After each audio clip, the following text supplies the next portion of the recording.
রমজানে প্রায় প্রতিদিনই সরকার ও রাজনৈতিক দল বিভিন্ন শ্রেণী পেশার মানুষের সম্মানে ইফতারের আয়োজন করে থাকে। তবে এবছর দেশের চলমান বাস্তবতা ও বৈশ্বিক পরিস্থিতির কারণে জাঁকজমক আয়োজন থেকে বেশ দূরে বিএনপি ও তার সরকার।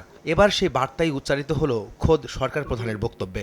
দেশের বর্তমান বাস্তবতায় এবং একই সাথে সমগ্র বিশ্বের বাস্তবতায় এবার আমাদেরকে একটু দেরি করেই আপনাদের সঙ্গে ইফতারের আয়োজন করতে হয়েছে।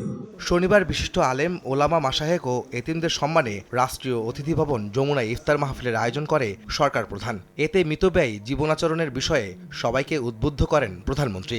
বিভিন্ন পরিস্থিতির কারণে যেমন গ্যাস, বিদ্যুৎ, জ্বালানি সহ বিভিন্ন ক্ষেত্রে ব্যয় সংকোচন এবং পিচ্ছতা সাধারণ অংশ হিসাবে এবারের রমাদানে আজ এবং গতকালের ইফতার মাহফিল সহ মোট 2টি ইফতার মাহফিলের আয়োজন করেছি আমরা। বৈশ্বিক পরিস্থিতির উন্নতি না হলে এবারের রমাদানে হয়তো আজকের এটি শেষ ইফতার মাহফিল আমাদের।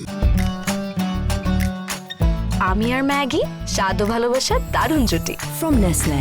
দারিদ্র্য বিমোচনে জাকাত ব্যবস্থাকে ঢেলে সাজানোর কথা উল্লেখ করে সরকার প্রধান বলেন, প্রতি বছর হতদরিদ্র 5 লাখ পরিবারকে 50,000 থেকে 1 লাখ টাকা জাকাত দেওয়ার পরিকল্পনা আছে সরকারের। হতদরিদ্র পরিবারগুলোকে চিহ্নিত করে প্রতি বছর পর্যায়ক্রমে 5 লক্ষ পরিবারকে আমরা 50,000 টাকা থেকে 1 লক্ষ টাকা জাকাত দিতে পারি।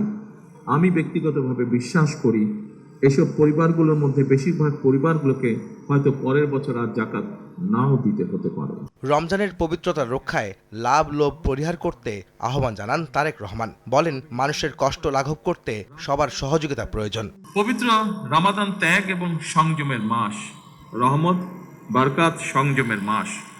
অথচ অপ্রিয় হলেও সত্য, রমাদান মাসকে আমাদের ভেতরে কেউ কেউ লাভ লোভ মাস হিসাবে বানিয়ে ফেলে। পবিত্র রমাদান মাসেও যারা অশুদ্ধ পন্থা অবলম্বন করছে, আপনাদের প্রতি আমার বিনীত আহ্বান, অনুগ্রহ করে আপনারা মানুষকে কষ্ট দেবেন না। জনগণের কল্যাণে সরকারের প্রতিটি কর্মসূচি ঠিকভাবে বাস্তবায়নে সৃষ্টিকর্তার কাছে দোয়া প্রার্থনা করেন প্রধানমন্ত্রী। আহমেদ সালেহীন, সময় সংবাদ, ঢাকা।